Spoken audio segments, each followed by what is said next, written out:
예, 계시록 8장 이제 7제인 13번째 시간입니다. 오늘 본문의 제목은 의로운 자를 건지시고 불의한 자를 형벌하시는 하나님에 대해서 말씀드리겠습니다. 자, 우리가 지금 계시록 8장 5장을 통해서 하나님께서 재앙을 제단의 불을 땅에 담아다가 땅에 쏟으면 이 땅에서는 이제 7년 환란이 재앙이 시작되는데, 그때 재앙이 임할 때에 심판받는 사람들에 대해서 먼저 지금 전하고 있습니다. 그래서 하나님께서 의인과 악인을 가르칠 때 우리가 거기에 우리가 의인에 속하길 원합니다. 하나님께서요, 어디에 있든지 의인은 다 건져내십니다. 그것을 믿으시고 여러분 굳건하게 서시길 축복합니다. 하나님의 집에서부터 성전을 측량하는 이유는 하나님을 왕으로 섬기는 자와 마음으로부터 하나님을 버리고 자기가 택한 왕을 구해 섬기는 자들을 구별시키는 것입니다. 사무엘상 8장 또 9장에 보면 백성들이 사무엘에게 구한 것은 왕이었습니다. 참 희한하죠. 하나님이 이미 왕이신데 그것도 하나님을 모시고 있는 선지자에게, 하나님의 종에게 모든 나라와 같이 우리에게 왕을 세워 우리를 다스리게 하소서, 우리를 다스릴 왕을 세워달라고 그들이 간구했습니다. 사무엘은 그것을 기뻐하지 아니하여 여호와께 기도했을 때 여호와께서 사무엘에게 말씀했습니다. 백성이 내게 한 말을 다 들으라. 이는 그들이 너를 버림이 아니요 나를 버려 자기들의 왕이 되지 못하게 함이니라.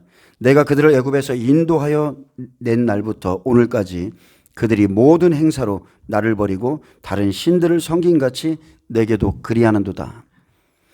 그들은 애굽에서 나온 날, 즉 구원을 받은 날부터 하나님을 알고도 왕으로 섬기지 않았습니다.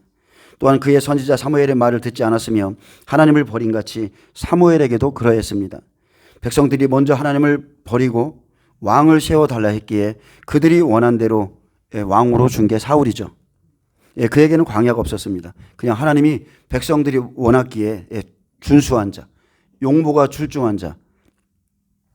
사울은 사람의 눈으로 보기에 준수하지만 하나님을 버린 대가로 준 왕입니다.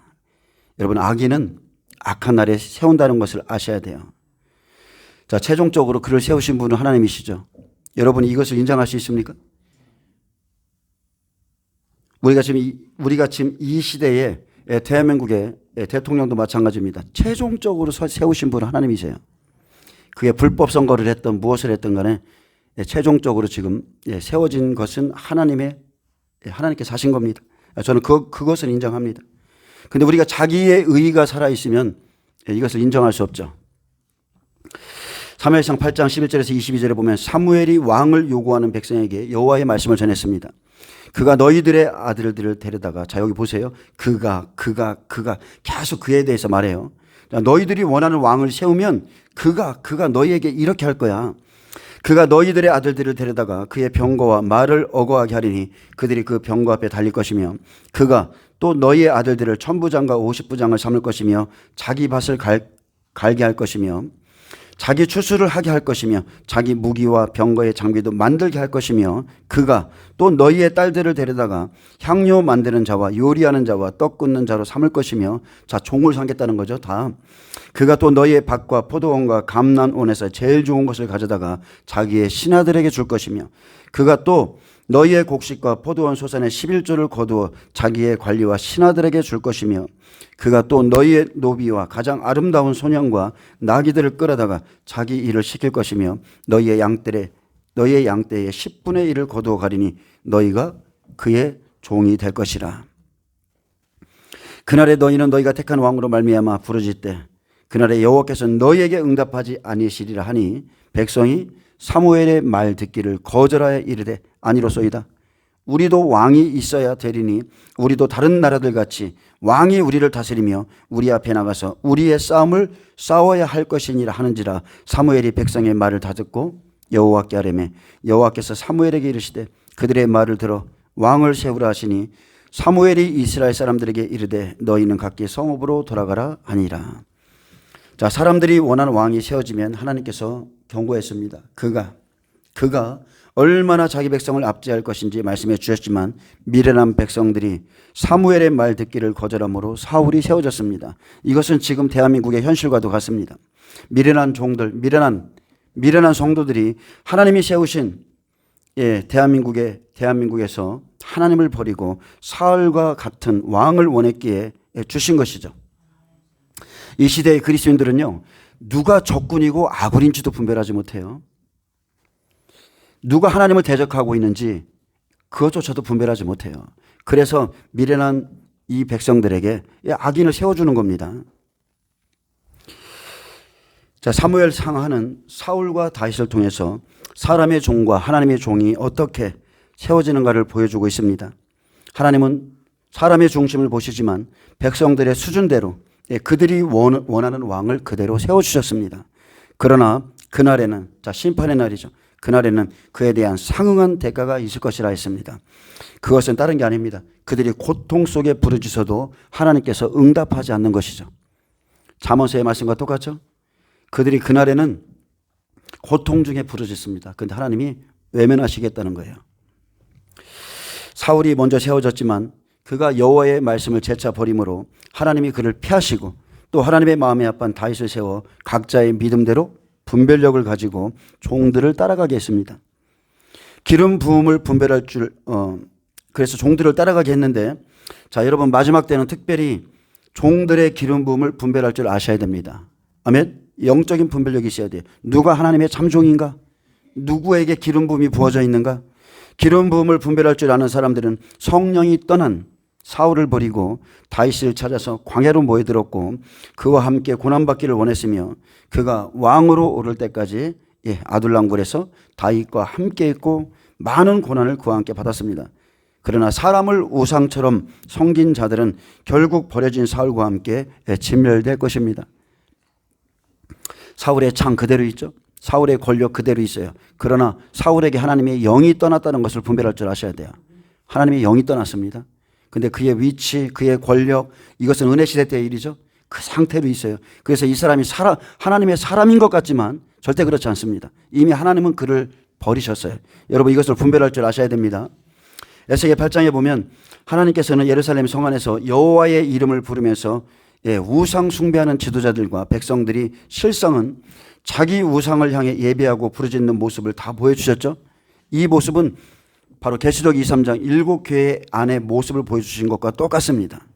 이들은 우상을 숨기는데 우리 교회 다니는 사람들은 안 섬기나요? 우리도 똑같이 섬깁니다. 그게 계시록 23장의 7교회의 모습이에요.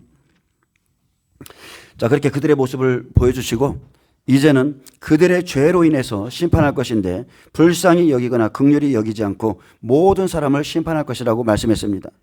그리고 에스겔 9장에 성읍을 관할하는 6사람들에게 각기 살육하는 무기를 가지고 나오라 하셨고 그들과 함께 있는 가는 베옷을 입은 한 사람에겐 허리에 서기관의 먹것을 차고 예루살렘 성읍 중에 순행하여 그 가운데 생하는 모든 가증한 일로 말미암아 탄식하며 우는 자의 이마에 표를 그리라 했습니다. 그래서 마지막 때 남녀노소 상관없습니다. 하나님께서 천사들을 통해서 인치지 않은 자들, 그들이 다 심판의 대상이고 이것은 이스라엘이지만 우리 이방인들에겐 성령의 인을 받지 않은 모든 사람들은 심판의 대상입니다. 이와 같이 하나님의 심판은 하나님의 집에서부터 시작됩니다. 생명 있는 자들을 먼저 구별시킨 후에 재앙이 시작되죠.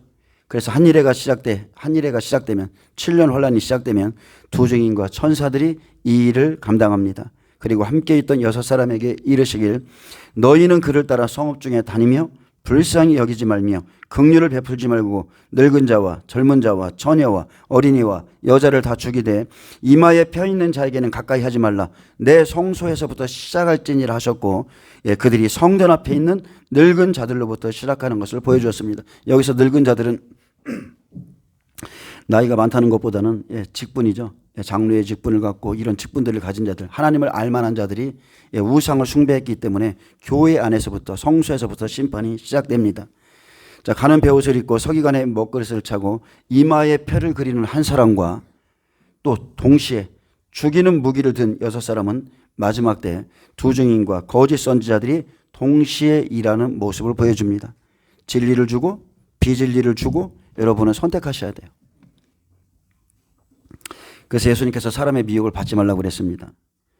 자, 오늘 본문에 들어가기에 앞서서 잠언서 1장은 잠언서 1장에 대해서 말합니다. 자, 잠언서 1장은 환난 전에 지혜가 부르는 모습을 기록해 놨습니다. 지혜는 예수님이시죠. 예수님께서 일하시는 모습인데 그의 음성을 듣지 않는 자, 순종치 않는 자에겐 마지막에 심판이 있을 것을 경고합니다. 지혜가 길거리에서 부르고 광장에서 소리를 높이며 시끄러운 길목에서 소리를 지르며 성문 어귀와 성중에서 그 소리를 발하 이르되 너희 어리석은 자들은 어리석음을 좋아하며 거만한 자들은 거만을 기뻐하며 미련한 자들은 지식을 미워하니 어느 때까지 하겠느냐. 나의 책망을 듣고 돌이키라. 보라, 내가 나의 영을 너희에게 부어주며 내 말을 너희에게 보리리라.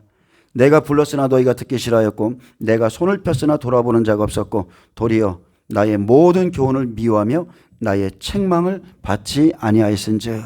여기까지가 은혜 시대. 여기까지가 환란이 시작되기 바로 전이에요. 그래서 자기 죄, 사람들은요 자기 죄, 불순종의 결과로 재앙을 당하는 것입니다. 아멘.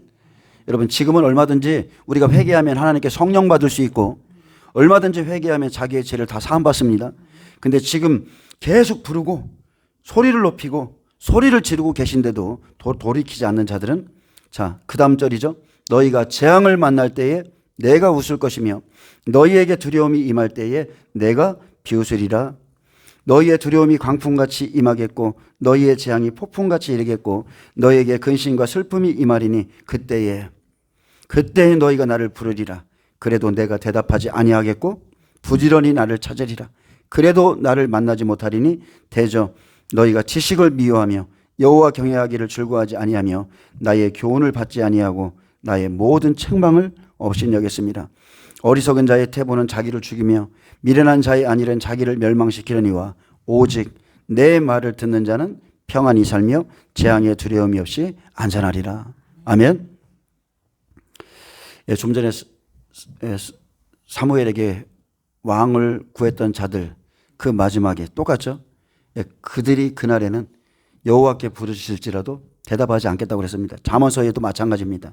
그들이 부지런히 찾고 부지런히 하나님께 기도하고 자, 재앙의 날에 그리 할지라도 이미 하나님의, 여러분, 재앙의 날은요, 여러분 잘 생각해 보세요. 자, 시험 가운데서 의인을 구원하는 날이고 재앙의 날은 악인들에게는 기회가 있는 게 아니라 그냥 심판의 날이에요. 아멘. 지금이 여러분이 은혜 받을 때고 지금이 여러분이 돌이킬 때고 그분의 음성을 듣고 우리가 순종하며 나갈 때인 겁니다. 자, 잠언서 5장에 보면 내 아들아 내 지혜에 주하여 내 명철에 내 귀를 기울여서 근신을 지키며 내 입술로 지식을 지키도록 하라. 대저 음녀의 입술은 꿀을 떨어뜨리며 그의 입은 기름보다 미끄러우나 나중은 쑥같이 되고 두 날 가진 칼같이 날카로우며 그의 발은 사지로 내려가며 그의 걸음은 수월로 나아가리라. 자, 강대상에 보면 기름보다 미끄러운 입이 있죠. 꿀을 떨어뜨리는 음녀의 입술이 있습니다. 근데 이것은 에스겔 9장에 살육하는 무기를 든 거짓 선지자의 말과 같습니다. 그들은 입에서 꿀을 떨어뜨립니다. 음녀의 교훈은 듣기에는 달지만 나중은 쑥같이 쓰고 두 날 가진 칼이 되어 그의 발을 사지와 그리고 수월로 내려가게 할 것이라고 그랬습니다. 아멘. 여러분, 하나님의 말씀은 달콤하지만 배에서는 쓴 말씀이에요. 아멘. 음료처럼 꿀을 떨어뜨리는 말씀이 아니에요. 왜냐하면 하나님의 말씀은 사랑과 공의가 함께 있기 때문에 그렇습니다. 또 잠언서 7장에 내 아들아 내 말을 지키며 내 계명을 간직하라. 내 계명을 지켜 살며 내 법을 눈동자처럼 지키라. 이것을 내 손가락에 매며 내 마음판에 새기라. 이것이 너를 지켜서 음녀에게 말로 호리는 이방 여인에게 빠지지 않게 하리라. 그럼에도 여기에 보면요, 두 마음을 품은 어리석은 젊은이가 나옵니다. 자, 그냥 젊은이라고 나오는데 실상 보면 두 마음을 품은 젊은이에요. 자, 그래서 기생의 옷을 입은 강교한 여인을 스스로 찾아가다가 그의 호리는 말에 빠져버리는 젊은이죠. 어리석은 젊은이죠. 그는 덫에 걸립니다. 왜요? 하나님의 말씀과 계명을 간직하지 않았기에 그 음녀의 말에 붙잡히죠. 그것이 덫입니다. 그 강교한 여인이 여러 가지 고운말로 유혹하며 했습니다. 여기서 고운말은 히브리어로 레카입니다. 교훈, 고운말은 그의 교훈이에요. 음녀의 교훈, 가르침, 유인, 달콤한 말. 근데 젊은이가 이걸 받아들였다는 거죠. 그리고 또 입술에 호리는 말로 꿰물어 했습니다. 여러분, 호리는 말은 히브리어 헬레크입니다. 혀의 매끄러운 말. 혀의 매끄러운 말로 꿰물어 젊은이가 그를 따랐으니 소가 도수장으로 가는 것 같고 미련한 자가 벌을 받으려고 쇠사슬에 매이러 가는 것과 같으며 필경은 화살이 그 간을 뚫게 되리라 하셨고 새가 그물로 들어가되 그의 생명을 잃어버릴 줄 알지 못함과 같으니라 했습니다. 여러분, 소가 도수장으로 가는 거 보셨어요? 돼지가 도수장으로 가는 거, 소가 도수장으로 가는 거 가끔 이렇게 차 타고 가다 보면 보이죠? 얼마나 비참합니까? 어디로 가는지 모르지만 다 짐작하고 있잖아요. 막 소는 웁니다. 울어요. 근데 지혜 없는 젊은이가 생명을 잃어버리는 이유는 말로 호리는 이방 여인에게서 자신을 보호할 수 있는 지혜와 명철이 없기 때문입니다. 즉 하나님의 말씀이 없어서 그래요. 그가 거리를 지나 스스로 음녀의 골목 모퉁이로 가까이 하여 그의 집 쪽으로 갔다고 했습니다. 근데 원문에 보면 특별히 그냥 간 게 아니고 성교의 목적을 가지고 붐비는 거리를 지나쳐서 결합하는 의미로 간 것을 말합니다. 이와 같이 미혹은요, 자기 욕심에 의해서 이끌리는 거예요. 하나님께서 우리를 그렇게 이끄시는 게 아니라 자기가 자기 안에 처리되지 않은 그 욕심이 그렇게 우리를 이끄는 겁니다. 그리고 여기서 어리석다는 것은 유혹에 빠지기 쉬운 미련한 사람, 쉽게 말하면 단순한 사람을 가리키는 거예요. 단순한 사람. 그냥 생각도 안 해. 자기 영혼에 대해서 경성을 해야 되는데 생각을 안 해요. 그냥 단순해요. 그중에 지혜 없는 젊은이는, 지혜 없는 젊은이죠. 근데 여기서의 지혜는 정서, 의지, 지성까지 포함한 그 마음의 중심으로 지혜가 없는 상태, 즉 두 마음을 품은 상태를 말합니다. 그래서 야고보 사도는 사람이 시험을 받을 때에 내가 하나님께 시험을 받는다 하지 말지니 하나님은 악에게 시험을 받지 아니하시고 친히 아무도 시험하지 아니하시느니라.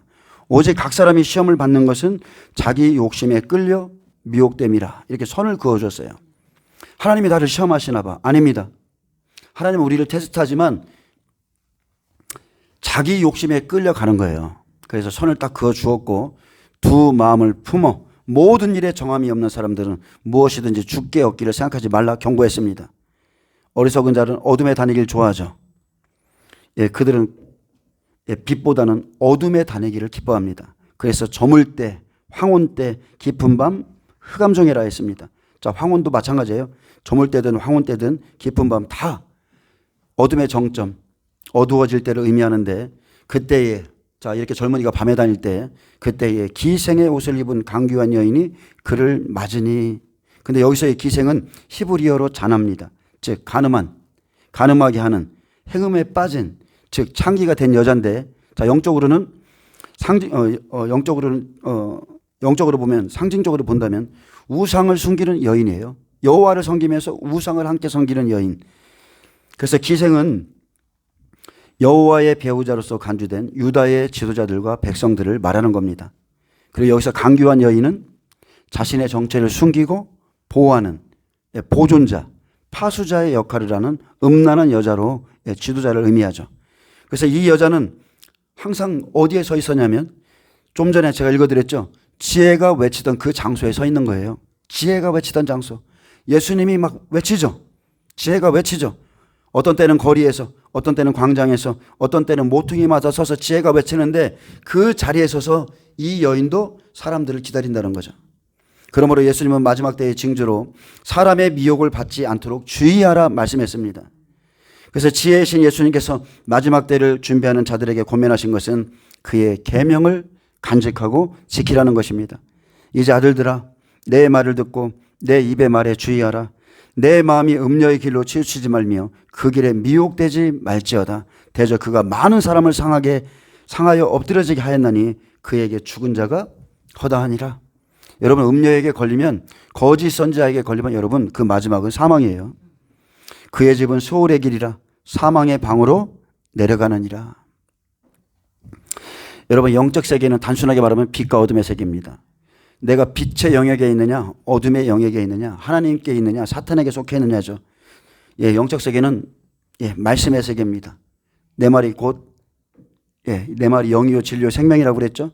말이 영이에요. 말이 영. 그래서 어떤 말을 따라가느냐에 따라서 내 운명이 결정됩니다. 그래서 영의 세계는 말로 인해서 생명을 얻기도 하고 죽음을 얻기도 합니다. 그래서 하나님께서 에덴 동산에서부터 생명나무와 선악과 중에 알아서 선택해서 먹으라고 그랬어요. 우리는 그리스도의 말씀을 먹어야 생명을 얻습니다. 그리고 다른 교훈이나 악한 영의 미혹에 빠지지 않습니다. 여러분, 진리에 서 있는 자는 거짓 것이 우리 안에 들어오면 금방 분별할 수 있어요. 그런데 진리가 없으면 절대로 거짓의 영을 분별할 수가 없습니다. 자, 이제 에스겔 10장을 좀 보겠는데, 계시록 4장에 하나님의 보호자 앞에 24장로들과 네 생물이 서 있었듯, 자, 두 증인이 네 생물은 천사들이에요. 네 생물들과 함께 일하는 모습을 미리 보여줍니다. 에스겔에서 미리 보여주는 거예요. 그래서 에스겔에 있는 사건은 마지막 우리 시대에 일어나는 사건입니다.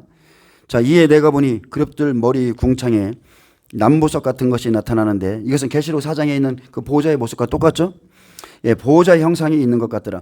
하나님이 가는 베옷을 입은 사람에게 말씀하여 이르시되, 너는 구름 밑에 있는 바퀴 사이로 들어가 그 속에서 숯불을, 자, 숯불은 심판이죠. 숯불을 두 손에 가득히 움켜가지고 성읍 위에 흩으라 하심에 그가 내 목전에 들어가더라. 에스겔이 본 두 가지 환상은 하나님께서 가는 베옷을 입은 자에게 명하셔서 그룹들 사이에 있는 숯불을 가지고 성읍 위에 뿌리라는 것과, 자, 심판을 집행하라는 것과, 또 하나는 여호와의 영광이 성전을 떠나는 것입니다. 그래서 본장에서 하나님의 영광을 높이고 명령을 수행하는 천사와 그룹들이 나타나 심판의 의미를 수행하는 모습이 묘사되어 있습니다. 에스겔은 그룹들 머리 위에 궁창에 남보석 같은 보호자의 형상이 나타나는 것을 봤습니다. 이것을 사도 요한도 똑같이 봤어요. 그래서 이 보호자의 형상을 나타내신 것은 심판에 대한 하나님의 확고한 의지를 나타내시고 이스라엘 백성이 더럽힌 하나님의 존귀와 영광을 높이기 위한 것입니다. 그러므로 베옷을 입은 사람에게 명했습니다. 그것은 구름 밑에 있는 바퀴 사이로 들어가 숯불을 두 손에 움켜가지고 성읍 위에 흩으라는 명령이죠. 그것을 흩으면 불심판이 시작되는 겁니다. 자, 이 숯불은 하나님의 진노를 상징하는 것으로 하나님께서는 진노를 예루살렘 성 전체에 내려 그들을 멸할 것을 명령했습니다. 죽임을 당하는 이유는 변명의 여지가 없습니다. 자신의 죄악 때문이죠. 자신의 죄악 때문에 죽는 겁니다. 그러므로 저와 여러분도 이 같은 전철을 밟지 않도록 항상 깨어 있어야 됩니다. 자, 그룹들은 네 생물 천사들이고요. 에스겔 10장 11절에서 14절 네 생물은 증인들과 함께 일하는 천사들입니다. 자, 여기 바퀴는 구름 밑에 있는 천사들을 의미합니다. 다니엘서 7장 9절에 내가 보니 왕자가 놓이고 옛적부터 항상 계시니가 좌정하셨는데 그의 옷은 희기가 둔 같고 그의 머리털은 깨끗한 양의 털 같고 그의 보좌는 불꽃이요 그의 바퀴는 타오르는 불이며 불이 강처럼 흘러 그의 앞에서 나오며 그를 섬기는 자는 천천히요 그 앞에 모셔선 자는 만만이며 심판을 베푸는데 책들이 펴있더라 했습니다. 그래서 하나님의 보호자 앞에는 심판의 책들이 펴졌고 불로 재앙을 쏟을 천사들이 천천만만으로 준비되어 있습니다. 아멘. 저와 여러분이 지금 계시록 4장부터 지금 8장까지 살펴봤잖아요. 이 일이 마지막 때에 그대로 일어나는 겁니다. 자, 3절에 그 사람이 들어갈 때에 그룹들은 성전 오른쪽에 서 있고 구름은 안뜰에 가득하며 여호와의 영광이 그룹에서 올라와 성전 문지방에 임하니 구름이 성전에 가득하며 여호와의 영화로운 광채가 뜰에 가득하였고 그룹들의 날개 소리는 바깥뜰까지 들리는데 전능하신 하나님이 말씀하시는 음성 같더라. 자, 이 상황은요, 가는 베옷을 입은 사람이 명령을 받고 성전을 들어갈 때의 모습입니다. 그런 상황이죠. 자, 그룹들은 성전 우편에 섰고 구름은 안뜰에 가득하였다. 자, 그리고 그룹들의 위치는 살육하는 자들이 들어오는 북쪽과 대조를 이루고 있죠. 구름은 성경에서 하나님의 임재를 나타내고요. 또 하나님의 영광이 나타날 때 나타나는 외부적인 표징입니다. 하나님께서 이 같은 영광을 에스겔에게 보이신 이유는 심판의 확증을 보이시고 심판이 하나님께로부터 나온다는 것을 인식시키기 위한 것입니다. 구름이 성전에 가득하고, 여러분 생각해 보세요. 구름이 성전에 가득합니다. 근데 은혜 시대 때 그 은혜의 하나님, 그 하나님의 임재가 아니에요. 그런 임재가 아니에요. 구름이 성전에 가득하고, 구름은 하나님의 임재도 상징하지만 천사도 상징합니다. 그래서 구름이 성전에 가득하고 여호와의 영화로운 광채도 뜰에 가득하였고 그룹들의 날개 소리는 바깥들까지 들리는데 마치 전능하신 하나님의 음성 같았다고 했습니다. 여기서 전능하신 하나님으로 번역된 히브리어 엘샤다이는 족장시대의 히브리인들에게 인식된 하나님이죠. 우주를 창조하시고 지탱하시는 분, 그분은 인간들에게 역사하시고 자연을 통치하시고 주관하시는 분이시다. 근데 그 이름은 엘로힘의 하나님이죠. 엘로힘이 하나님의 명칭으로 사용되는 시기에 이스라엘과 계약 관계에 있고 구속의 하나님이 되시는, 우리가 부르는 그 하나님 야훼 또는 여호와라는 명칭을 쓰던 시대에 불리던 그 하나님이십니다. 여러분, 우리가요 성경을 아무리 많이 읽고 우리가 교회 출석을 잘한다 해도 그렇다고 하지 말라는 게 아니에요. 여러분, 교회는 자주 나오셔야 돼. 은혜를 그래야 받습니다. 은혜를 받은 자는 반드시 변하게 돼 있어요. 근데 제가 말하고 싶은 것은 하나님에 대한 올바른 지식이 없다면 그 모든 행동들이 다 한낱 껍데기에 불과하다는 거예요. 바리새인 서기관 하나님의 뜻 아무것도 몰랐습니다. 예수 그리스도를 통해서 그들을 구원하시고자 하는 하나님의 뜻을 모르고 하나님의 뜻을 거부했죠. 그래서 우리가 가장 추구해야 될 것은 하나님의 뜻입니다. 이 시대를 향한 하나님의 뜻. 그래서 우리는 살아서 우리 삶을 주관하시고 역사를 이끌어 가시는 하나님에 대한 지식을 우선적으로 소유하고 있어야 됩니다. 날마다. 그래서 하나님의 영으로 인도함을 받아야 돼요. 하나님의 영으로 인도함을 받는 자가 하나님의 아들이라 했습니다. 자, 하나님께서 불을 어디에서 취하라고 명령하셨습니까? 6절에 보면 하나님이 가는 베옷을 입은 자에게 명하시기를 바퀴 사이 곧 그룹들 사이에서 불을 가져가라 하셨으므로 그가 들어가 바퀴 옆에 서매.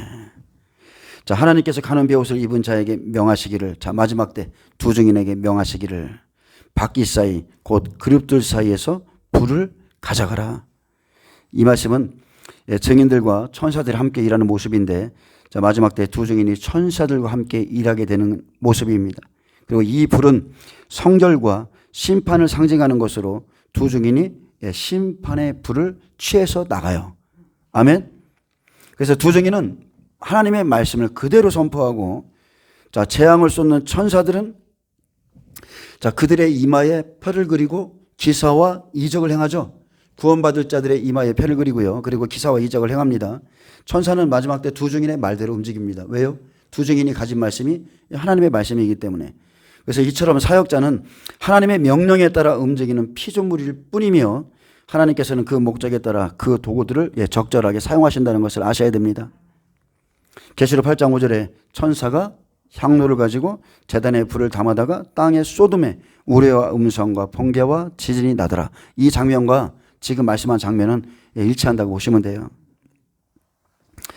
자, 불을 담아다가 땅에 쏟으면 자, 7 나팔을 가진 7 천사가 나팔 불기를 준비하더라. 첫째 천사가 나팔을 부니 피 섞인 우박과 불이 나와서 땅에 쏟아지매 땅의 3분의 1이 타버리고 수목의 3분의 1도 타버리고 각종 푸른 풀도 타버렸더라. 그래서 재앙이 시작할 때 첫 번째 나팔은요, 하늘에서 불이 떨어지는 거예요. 피 섞인 우박과 불이 나와서 땅에 쏟아집니다. 제가 어젠가 보니까 요새는 AI가 너무나 많은 그 가짜 영상들을 제작을 하고 있어요. 근데 그 이만해 우박이 이만한 게 막 여기저기 떨어져 갖고 사람들이 비명을 지르는 걸 또 AI가 지금 만들어 놨더라고요. 그래서 제가 그걸 보면서 마지막 때를 생각했죠. 지금은 이 정도의 우박이 각 나라에 떨어지죠. 가면 갈수록 커지고 있어요. 근데 마지막 때 하나님이 우박 창고를 봤냐고 그랬죠. 우박 한 달란트. 우박 하나에 60kg입니다. 60kg. 60kg의 우박이 하늘에서 떨어진다고 그랬어요. 엄청난 심판이 있습니다.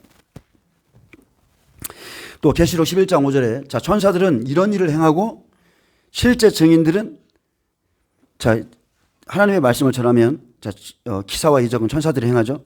그래서 계시록 11장 5절에 만일 누구든지 그들을 해하고자 하면 두 증인이죠. 증인들을 해하고자 하면 그들의 입에서 불이 나와서 그들의 원수를 삼켜버릴 것이요 누구든지 그들을 해하고자 하면 그와 같이 죽임을 당하리라. 그래서 증인과 천사들의 사역에 불이 역사하는 겁니다. 마지막 때는 불사역이 있습니다. 엄청난 역사가 일어날 거예요. 그리고 7절부터는 이제 이 그룹들의 움직임을 묘사하고 있습니다.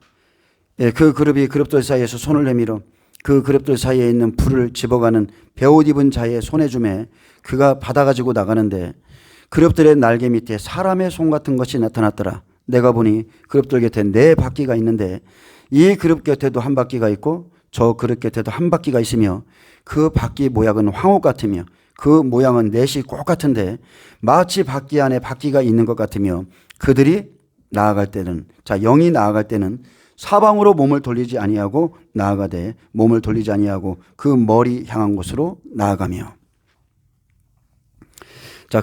그룹들은요 일사불란하게 머리가 방향을 잡는 대로 움직입니다. 하나님이 영이 움직이는 대로 천사들이 따라다녀요.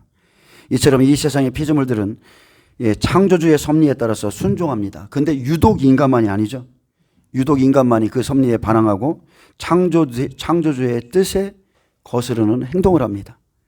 근데 에베소서 2장 2절은 그 이유에 대해서 설명합니다. 그때 너희는 그 가운데서 행하여 이 세상 풍조를 따르고 공중의 권세 잡은 자를 따랐으니 곧 지금 불순종의 아들들 가운데 역사하는 영이라. 근데 이 영은 지금도 역사하죠.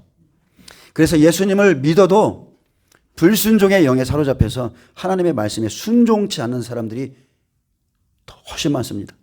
80% 이상은 하나님 말씀을 순종치 않습니다.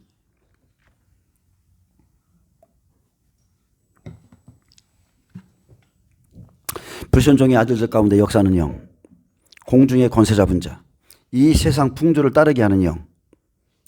근데 지금 예수를 믿어도 이 영을 따르는 사람들이 대부분입니다. 자, 12절에 그 온몸과 등과 손과 날개와 바퀴 곧 내 그룹의 바퀴의 둘레에 다 눈이 가득하더라. 내가 들으니 그 바퀴들을 도는 것이라 부르며.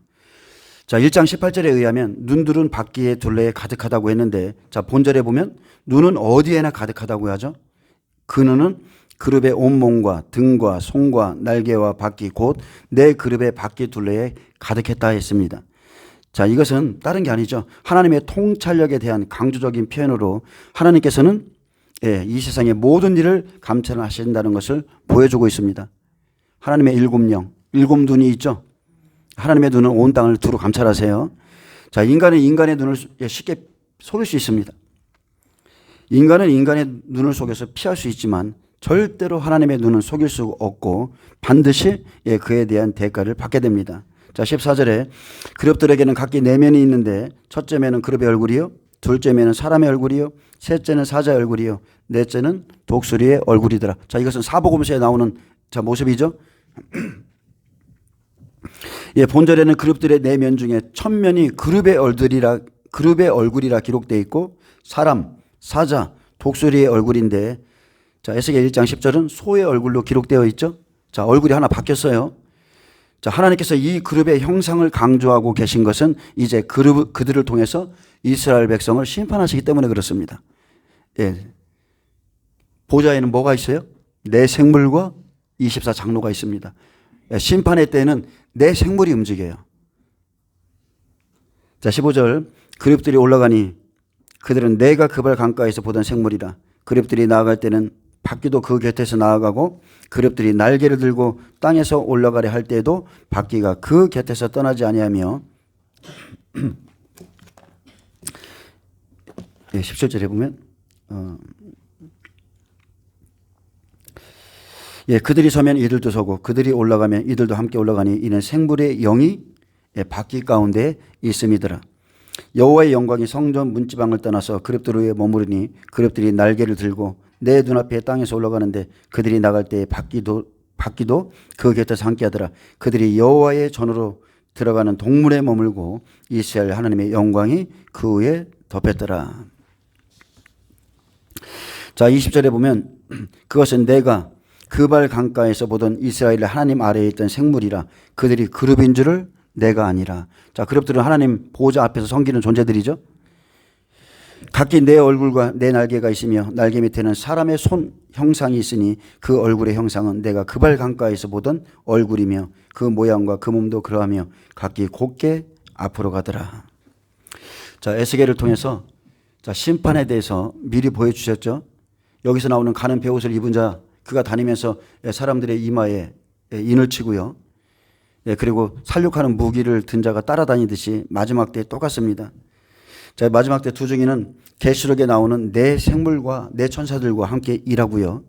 자, 가는 베옷을 입고 서기관의 먹그릇을 찬 사람, 즉 두 증인과 백배들, 증인들은 전 3년 반 천사들과 함께 사역합니다. 이 네 생물과 함께 사역해요. 그래서 하나님이 가는 베옷 입은 자에게 바퀴 사이, 곧 그룹들 사이에서 불을 가져가라 명하셨듯 마지막 때 천사들의 사역이 강력하게 일어납니다. 계시록에는 다 천사의 이야기만 기록되어 있죠. 왜요? 마지막 때 추수꾼 천사들을 보내시거든요. 그래서 한 일회가 시작되면 다 그냥 추수꾼 천사들이 움직이는 거예요. 히브리서 1장 7절 또 천사들에 관하여는 그는 그의 천사들을 바람으로 그의 사역자들을 불꽃으로 삼으시느니라. 아멘. 오늘 말씀이 좀 어렵죠? 이제 좀 쉬운 말씀으로 가겠습니다. 이제 베드로후서 2장 5절을 좀 보겠습니다. 베드로후서 2장 5절.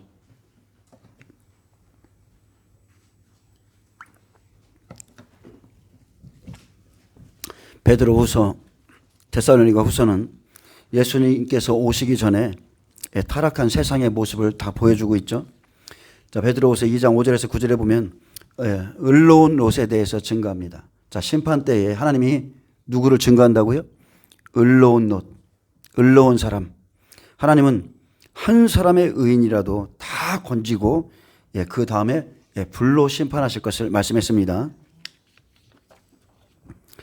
자, 베드로서 2장 5절 봅니다. 옛 세상을 용서하지 아니하시고 오직 의를 전파하는 노아와 그 7 식구를 보존하시고 경건하지 아니한 자들의 세상에 홍수를 내리셨으며. 자, 여기서 구원받은 자가 몇 명이에요? 8명입니다. 하나님은 옛 세상을 용서하지 않으시고 심판했습니다. 그런데 그 세상, 옛 세상의 인구가 지금 과학자들이 말하죠. 신학자들이 말하죠. 그때도 지금과 같이 많으면 적게는 30에서 40억이고 많게는 지금과 똑같은 인구라고 그랬어요. 70억에서 80억 정도 됩니다. 노아의 때 인구가 7, 80억이었는데 그때 노아의 방주에 들어간 자는 8명이었고 그리고 그 방주 안에 들어간 짐승들 있죠. 짐승들은 구약이기 때문에 짐승들로 표현했지만 어쨌든 그 방주 안에 들어간 사람들, 짐승들도 소수입니다. 소수. 자, 오직 의를 전파하는 노아와 그랬습니다. 자, 오직 의를 전파하는 노아. 자, 마지막 때 성령의 복음을 증거하는 이 소리예요. 하나님께 직접 들은 말씀. 타락한 그 세상에서 하나님이 찾아오셔서 그에게 깨닫게 하신 말씀. 야, 노아야, 앞으로 심판이 있을 거야. 그래서 우리 시대에 똑같죠. 성령의 복음을 받은 사람들. 노아는 하나님께서 깨닫게 하신 그 말씀을 전했습니다. 이해되시나요? 그래서 노아와 그에게 속한 7 식구를 보존하셨고 경건하지 아니한 자들의 세상에 홍수를 내리셨듯 새 속에 물든 자들을 똑같이 심판합니다. 또 6절에 소돔과 고모라 성을 멸망하기로 정하여 재가 되게 하사 후세에 경건하지 아니할 자들에게 본을 삼으셨으며. 그래서 노아의 방주와 소돔과 고모라 성의 불심판은 앞으로 있을 일에 대한 거울로 보여주신 사건이죠. 후세에 경건하지 아니할 자들에게 본을 삼으셨는데 죄악이 가득 찬 그 창세기 19장의 사람들과 같이 살지 말라는 것입니다. 창세기 19장의 사람들 얼마나 타락해 있습니까? 그래서 불의는 반드시 파멸로 끝난다는 사실을 하나님께서 지나간 시대의 일을 통해서 교훈했어도 어리석은 인간들은 이 사실을 항상 있습니다. 항상 있고 자신들의 뜻대로 불의한 삶을 살다가 스스로 파멸을 자초하고 맙니다. 그러므로 우리가 다시 기억해야 할 것은 우리가 이 시대의 철학이나 아니면 신학적인 논쟁을 할 것이 아니라 우리가 과연 하나님 보시기에 의로운 삶을 살고 있는가를 여러분 점검하셔야 돼요. 아멘. 우리는 막 변론하기 좋아하죠. 요새 아침에 이제 우리가 오전에 사도행전을 읽고 있지만 사람들은요, 종교인들은 변론하기를 좋아해요. 야, 이건 이렇다, 철학이 어쩌고, 야, 다음 주에도 와서 안식일에 말씀 좀 전해줘. 듣기는 하는데 변할 생각은 아무것도 없죠. 듣기는 하는데 혹여나 바울이 무엇을 우리에게 줄까 해서 그의 말씀을 청하고. 그래서 우리가 어떻게 하나님의 말씀을 받으며 어떻게 지금 의로운 삶을 살고 있는가를 여러분 스스로 점검해 보셔야 됩니다. 자, 7절에 무업한 자들의 음란한 행실로 말미암아 고통당하는 의로운 롯을 건지셨으니. 자, 여기서 명확하게 롯은 소돔성에 거하고 있었지만 롯은 의로운 자였죠. 자, 의로운 자, 즉 거룩한, 올바른, 무죄한 사람이라는 뜻이 의로운이거든요. 그래서 그는 무법한 자의 음란한 행실로 고통당했다고 그랬습니다. 자, 롯의 주위에는 무수한 악인들이 있었습니다. 자, 그를 괴롭혔죠. 근데 그는 조금도 이런 것에 굴하지 않고 의를 지켰기에 의인으로 지목을 받았고 하나님께서 환난과 공고한 가운데 그를 구원했습니다. 자, 이처럼 의인들은 환난 가운데서 시련을 당하나 반드시 하나님의 보호하심을 받을 것입니다. 자, 우리가 이 험한 세상을 살아가면서 의를 지킬 수 있는 것도 하나님께서는 반드시 의인을 지켜주신다는 그 믿음을 가질 때 비로소 가능하죠. 야, 세상 사람들이 이렇게 사네. 야, 교회 안에서 사람들이 이렇게 살아도 멀쩡하네. 승승장구하네. 근데 아니죠.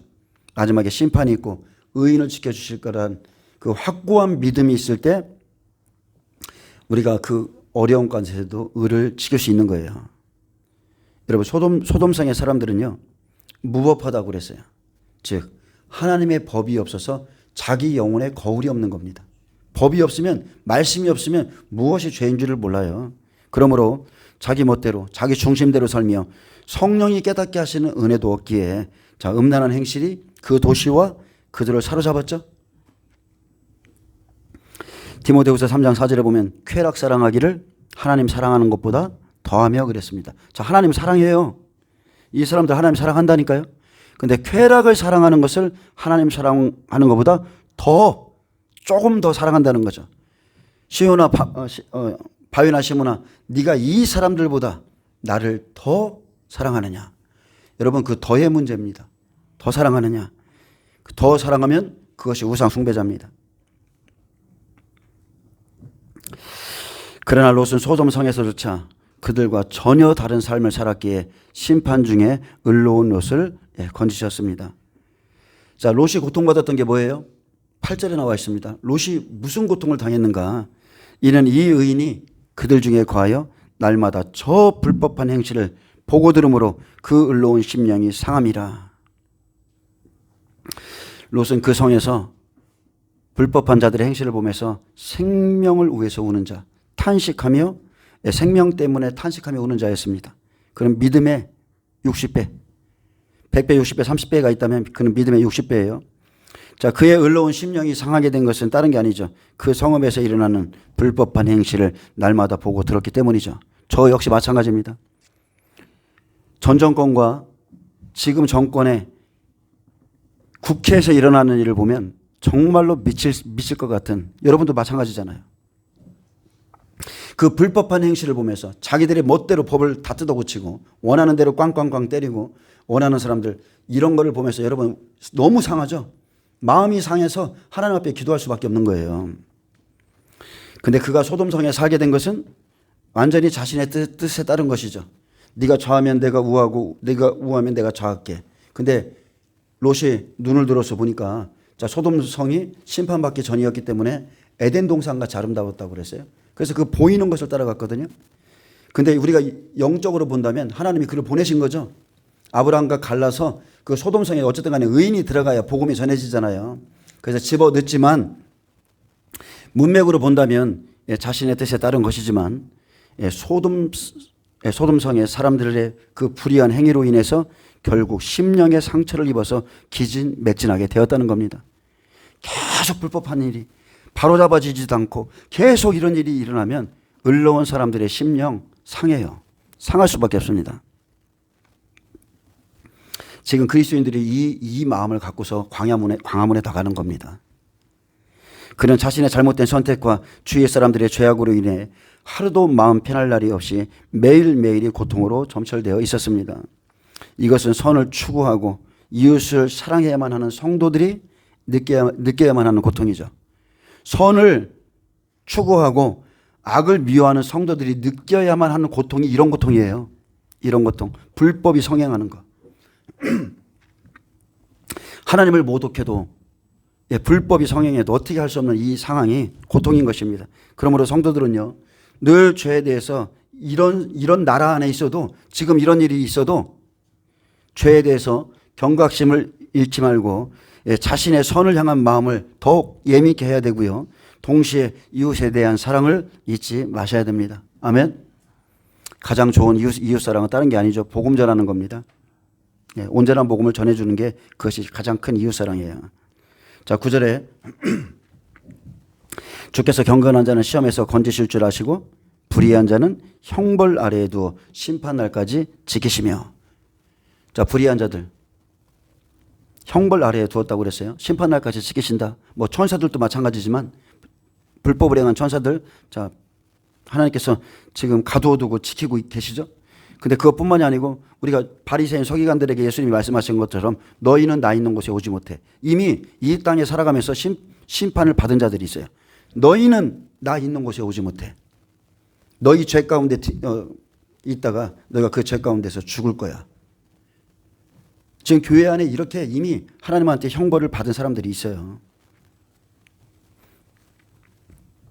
그래서 우리가 이런 말을 들으면 즉각 무슨 죄가 생각나면 회개하셔야 돼요.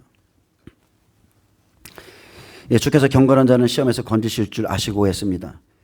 자, 시험에서 건지실 줄 아시고. 다 모든 사람이 시험에 들어가 있는데 이해되시나요? 여러분 지금 하나님의 심판 때예요. 그래서 모든 사람이 다 시험에 들어가 있는데 노아와 그 7 식구 같이 경건한 자를 구원하신다는 거. 아멘. 시험에서 제외되는 게 아니라 시험 속에서 건지신다는 거죠. 그래서 노아와 롯이 의의 길을 걸었기에 노아는 방주 안으로 들어가라 하셨고 롯에게는 그 성에서 건져내서 어디로 가라고 그랬어요? 소알성으로 들어가는 것을 허락한 거예요. 그래서 이럼에도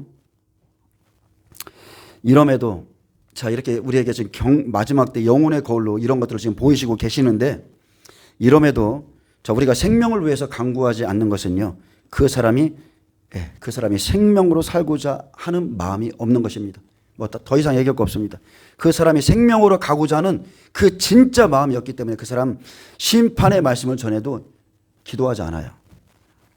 여러분 마음이 있으면 기도할 수밖에 없죠. 하나님께서 직접 찾아오셔서 심판이 있다. 곧 심판이 있을 것이다. 그 말을 듣고도 기도하지 않는다고요? 생명이었기 때문에 기도하지 않는 거예요. 여러분 내 힘으로 안 되기 때문에 기도하는 거예요. 그리스도인들이 왜 기도합니까? 하나님이 다 알아서 해주시면 왜 기도해요? 내 힘으로 사람의 힘과 능력이 안 되니까 하나님 이렇게 좀 해주세요. 제 자식도 구원해 주세요. 그래서 기도하는 것이죠. 그래서 의의 말씀을 가진 자가 세상과 짝하면 그게 악입니다. 이해되시나요? 의의 말씀을 들었어. 근데 여전히 하나님께 나가는 것이 아니라 세상과 짝하고 있는 그 자체가 악이라는 거예요. 10절에 특별히 육체를 따라 더러운 정욕 가운데서 행하며 주관하는 일을 멸시하는 자들에게 형벌할 줄 아시느니라. 이들은 당돌하고 자긍하며 떨지 않고 영광 있는 자들을 비방하거니와 더 큰 힘과 능력을 가진 천사들도 주 앞에서 그들을 거슬러 비방하는 고발을 하지 아니하느니라. 아멘.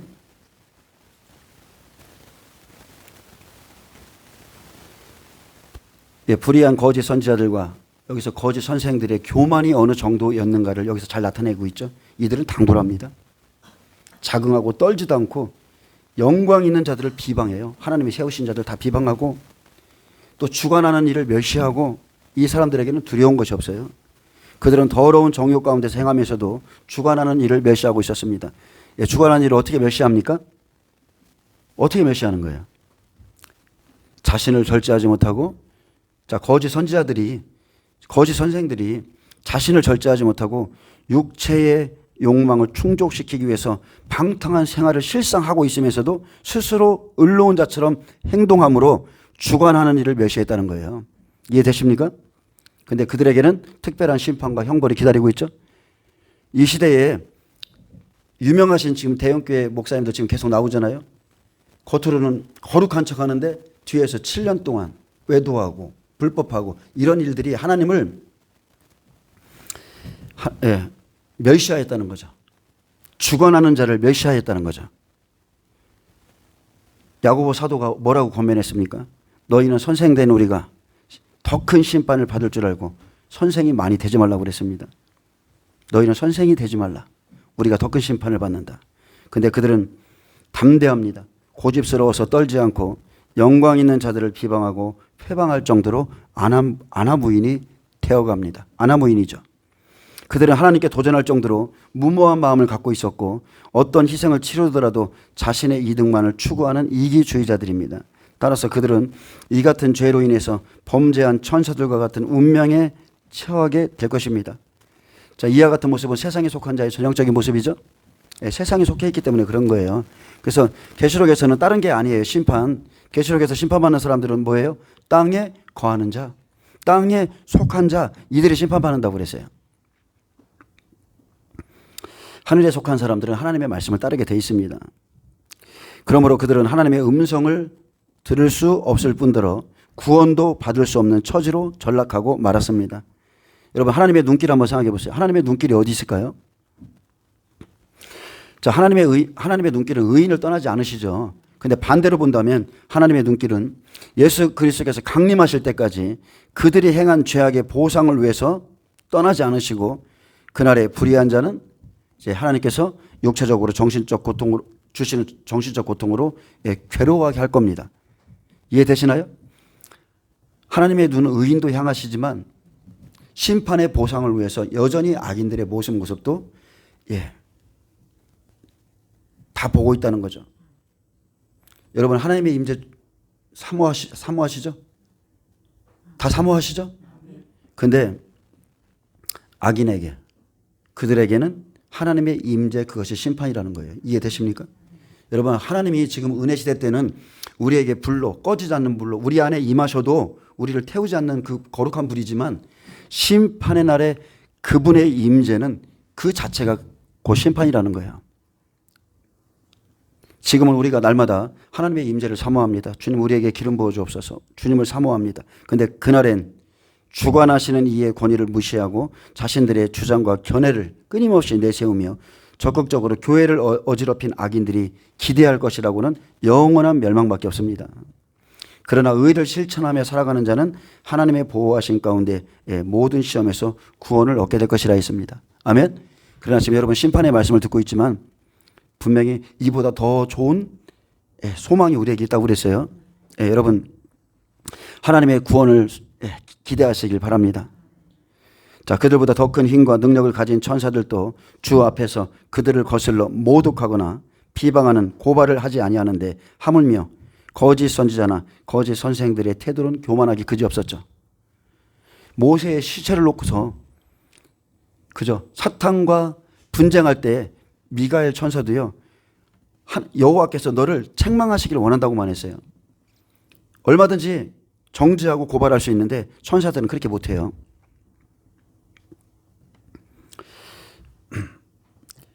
자, 이 구절은 천사들은 그리스도의 주권을 무시하고 아무나 모욕하는 거짓 선생들과 달라서 주 앞에서 영원히 살면서도 마땅히 해야 할 비난이라 할지라도 입 밖에 내지 않는다는 겁니다.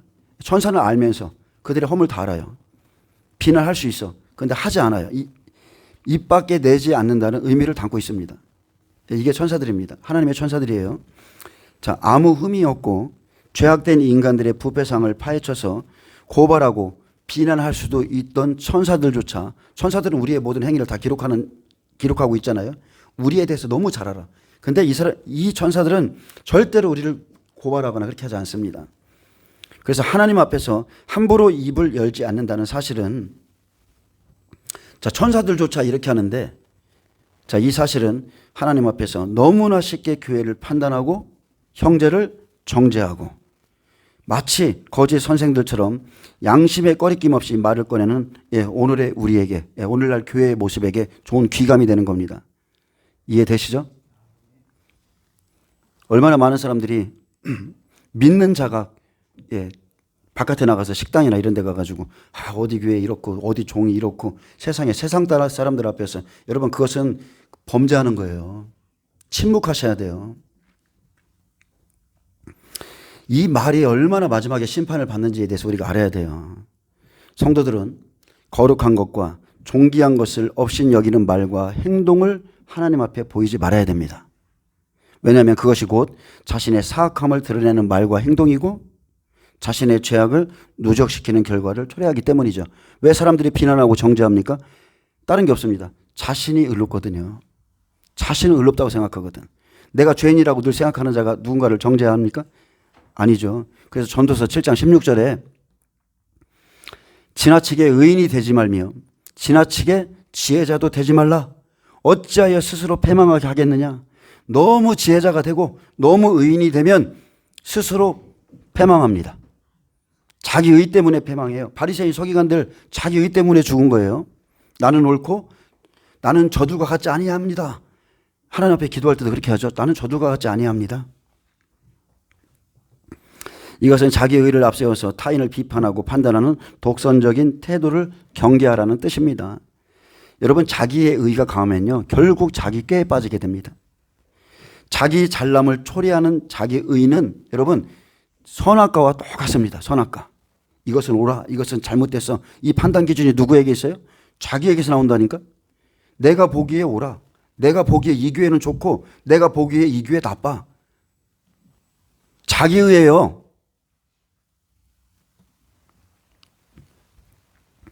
여러분, 지혜의 근본이 하나님이시죠. 우리는 심판자가 아니에요. 주의 종들은 하나님이 그날에 더 큰 심판을 하실 거예요. 하나님은 악인 사용합니다. 거짓 선지자 사용합니다. 왜? 미혹할 만한 자들 미혹돼야 되거든요. 하나님을 사랑하지 않는 자들, 진리의 사랑을 받지 않는 자들은 그들을 통해서 미혹이 돼야 돼요. 우리는 심판자가 아니라 심판의 주권은 오직 하나님께 있음을 알고 우리는 늘 그냥 겸손하셔야 돼. 아멘. 무익한 종입니다, 주님. 우리는 그냥 무익합니다. 그렇지 않으면 자기의 의로 인해서 파멸하고 패망에 이르게 될 것입니다. 제가 요즘 보니까 자, 어떤 유명한 평신도가 있습니다. 이분은 애국운동 하시는 분이에요. 예, 의로운 분입니다. 제가 봐도 의로워요. 근데 이분이 조금 도를 넘으신 것 같아요. 이분이 자, 이런 교회는 가지 마세요. 이런 교회는 가세요. 자, 오늘 보니까 하나 올라왔더라고요. 어떤 교회를 추천하더라고. 근데 그 추천하는 내용이 다른 게 아니야. 이 사람이 생각하는 좋은 교회의 모형은 오직 그 목사님이 애국에 대해서 발언하는 교회야. 오직 애국운동하는 교회가 그 사람 보기에 여기는 종교다. 이 교회로 가세요. 뭐 생각해 볼 것도 없습니다. 가세요. 여러분, 저도 우파입니다. 저는 명백한 우파예요. 그리스도인은 좌파가 될 수 없어요. 지금 이 정권이 하는 일을 보면서도 좌파가 된다는 것은 하나님을 모독하는 거예요. 그리스도인들이. 근데 그의 눈에, 그 평신도의 눈에 애국운동하면 다 좋은 교회야. 다 좋은 목사야. 그러나 하나님의 종인 목회자로서 제가 보는 것은 완전 틀리죠. 목회자가 더 그 교회의 실상을 잘 알지 않겠어요? 그분이 어떤 메시지를 전하고 어떤 마지막 때 성도들을 준비시키는가 알지 않겠어요? 애국운동이 중요합니까? 천국 가는 게 중요합니까? 여러분, 제가 말하고 싶은 건 이거. 여러분, 애국운동 하셔야 돼. 애국운동 하셔야 되는데 애국운동보다 더 중요한 게 뭐냐면 진리에 대해서는 그릇된 교회가 넘쳐난다는 거예요. 진리에 대해서 그릇됐어. 열심히 애국운동하는데 하나님의 말씀에 대해서는 완전 그릇됐어. 그래서 성도들을 지옥 보냅니다. 배나 지옥 자식 되게 해요. 자살해도 천국 간다? 예? 애들은 한 번 구원이 영원한 구원이다? 자, 이런 교회를 이렇게 전하시는 목사님이 지금 그죠? 들어가 있죠? 여러분 무엇을 따르겠습니까? 애국이에요? 아니면 하나님의 말씀이에요?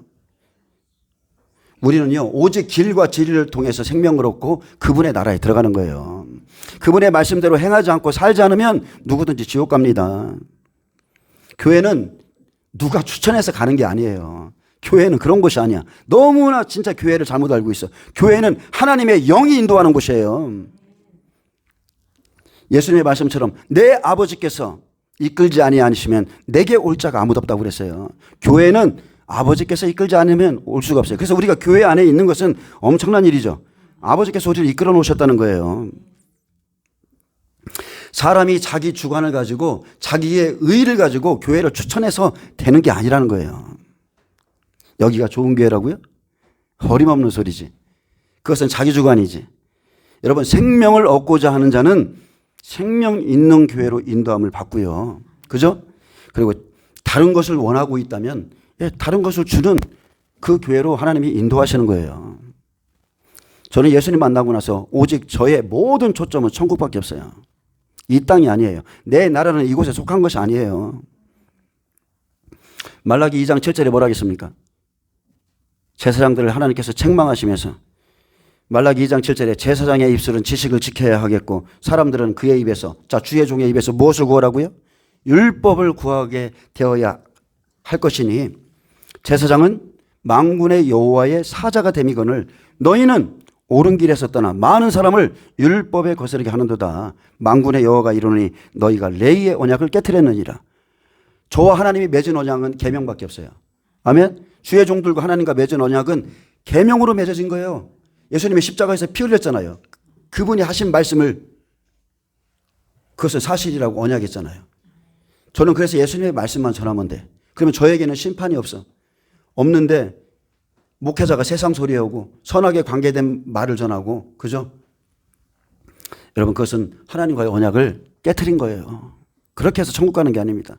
주의 종이 할 일은 오직 생명의 말씀을 찾아서 성도들을 좁은 길로 인도하고 천국에 도달하게 하는 것밖에 없습니다. 그것밖에 없어요. 그것 때문에 기도하는 것이죠. 그것 때문에 어둠을 쫓아내고 병든 자 고쳐주고, 왜? 잘 가라고, 잘 세워지라고. 그래서 자기 직위를 넘어서 영광 있는 자들을 비방하는 것은 오라 보여도 하나님 앞에 죄가 된다는 거 깨달아야 돼요. 깨달으셔야 돼요. 12절에 보면 그러나 이 사람들은 본래 잡혀 죽기 위하여 난 이성 없는 짐승과 같아서 그 알지 못하는 것을 비방하고 그들의 멸망 가운데서 멸망을 당하며 불의의 값으로 불의를 당하며 낫에 즐기고 노는 것을 기쁘게 여기는 자들이니 점과 흠이라. 자, 베드로는 거짓 교사들은 본래 잡혀 죽기 위해 난 이성 없는 짐승 같다 그냥 딱 규정해 버렸습니다. 그들은 천사들처럼 절제하는 자들이 아니라 그냥 짐승과 같이 정욕이 이끄는 대로 사는 자들이에요. 오늘은 이랬다가 내일은 이랬다가, 그런 사람들이에요. 정욕에 자신을 내어 맡기었기에 결국 그들은 정욕에 의해서 멸망을 받게 됩니다. 이처럼 인간은 자신의 정욕대로 사는 삶이 좋아서 정욕을 추구하지만 결국은 그러한 삶에 의해서 자신의 모든 것을 잃게 됩니다. 결국 알지 못하는 것을 회방하죠. 알지 못하는 거. 알지 못하면 입을 다물어야 되는데 알지 못하는 것을 회방하고 그들의 멸망 가운데서 멸망을 당하며 불의의 값으로 불의를 당하게 될 것입니다. 자, 분명히 성경은 말합니다. 그들에게는 영적 능력이 결여되어 있다고 그랬어요. 그들은 영적으로 지금 무언가 분별할 수 있는 능력이 아니야. 그런데 영적 능력이 있음을 가장해서 자신들이 이해하지 못하는 영광에 대해서 비방했기 때문에 결국 멸망을 당합니다. 정욕에 좌우되어 생활하는 사람은 동물이 당하는 운명처럼 똑같습니다. 끝내 멸망하고 맙니다.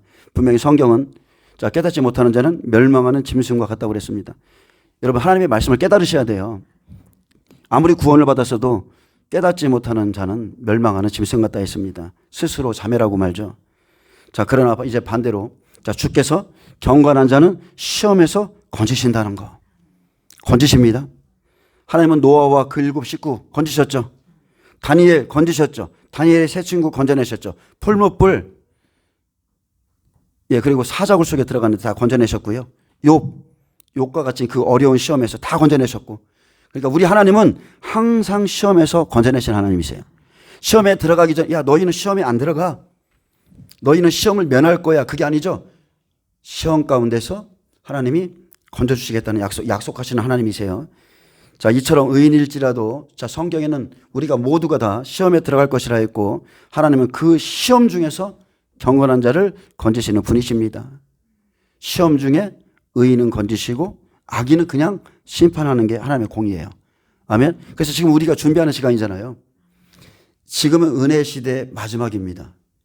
이제 한 일에 이스라엘이 회복되고 삼성전 세워지고 이방인 투족인이 거기 들어가서 복음을 전하면 7년 환란 시작입니다. 그래서 지금이 준비되는 시간이에요.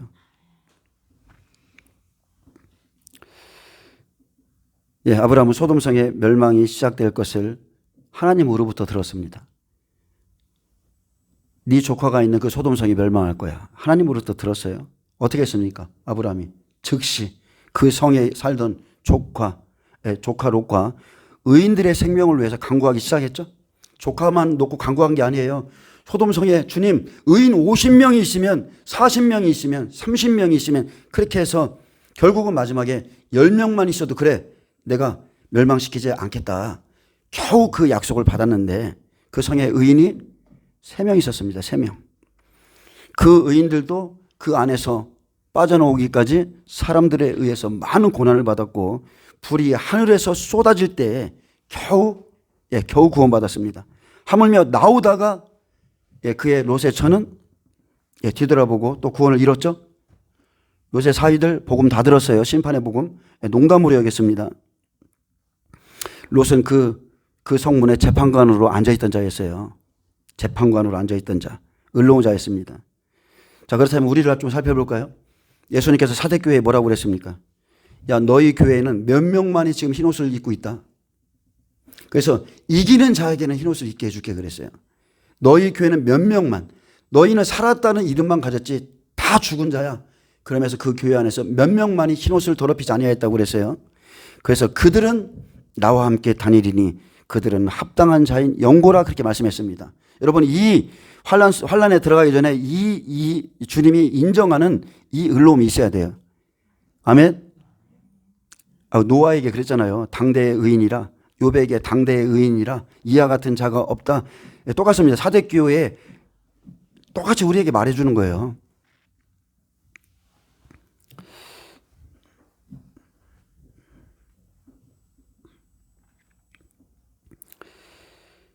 자, 이렇게 사대교회에 말씀하셨듯이 롯이 소돔성에 그 죄악의 성에 있었을지라도 하나님은 그의 상한 마음을 늘 감찰하고 있었습니다. 다 알고 계셨어요.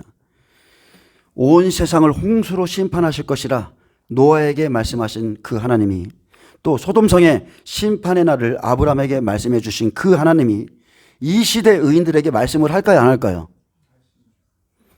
이 시대 의인들에게 예수님의 강림을 기다리고 심판의 날을 기다리는 그 의인들에게 하나님이 다 말씀해 주셨어요. 다 말씀해 주십니다. 그런데도 의의 말씀, 심판의 말씀을 듣고도 여전히 내가 세상과 짝하고 있다면 하나님 보실 때 그 사람이 악인인 거예요. 노아가 110년 동안 의의 복음을 전파했습니다. 사람들이 심판의 복음 다 들었어요. 그런데 안 듣습니다. 심판의 말씀을 듣고도 아브라함처럼 생명을 위해서 간구하지 않거나 심판의 말씀을 받은 롯처럼 자기 아내나 사이나 자녀들을 깨우지 않는 것은 자신이 정말로 생명으로 가고자 하는 마음이 있는 자인지 없는 자인지 여러분 한번 생각해 보셔야 돼요. 베드로 사도가 말했습니다. 생명을 사랑하고 좋은 날 보기를 원하는 자들은 악에서 떠나 화평을 구하며 기도할 것이라고 그랬습니다. 그러나 이렇게 하나님의 마지막 때 복음을 전해도 듣지 않는 자들 있죠. 저도 좀 요즘은 좀 지쳤어요. 듣지 않는 자들에게는 더 이상 해줄 말이 없어요. 그것은 이제 저는 제 역할을 다 했고, 그 사람이 이제 하나님 앞에 서야 되겠죠. 굳이 변할 마음이 없는 사람들, 하나님의 도움을 필요로 하지 않는 사람들에게 계속적으로 고민한다는 것은 이것만큼 피곤한 게 없어요. 이것만큼 피곤한 게 없어. 그것은 이제는 각자입니다. 각자. 저는 제 역할을 감당하는 것이고 듣는 여러분은 여러분이 하시는 거예요. 여러분, 하나님이 찾으시는 그 의인 되시길 축복합니다. 하나님이 찾으시는 그 사람 어디에 있든지 여러분이 조금 상한 마음을 갖고 있으면 하나님이 찾아오셔서 위로해주고 내가 너를 안다, 참아라, 인내하라 하면서 다독거려주는 그런 은혜가 있는 사람이 되시길 축복합니다. 기도하겠습니다. 주님 감사합니다. 하나님, 마지막 때 심판의 때에 대해서 말씀을 증거하고 있는데 우리가 재앙을 두려워할 것이 아니라 재앙 중에 하나님이 찾으시는 의인인지 아니면 내가 정말로 악인인지를 먼저 자신을 분별할 수 있는 은혜가 있게 하여 주옵소서. 죄악 가운데 있다면 돌이키게 하시고 예배 중심적인 삶을 살지 않는다면 하나님 예배자가 될 수 있도록 축복하여 주시고 무엇이든지 하나님 보시기에 아름다운 열매를 맺을 수 있도록 축복하여 주옵소서.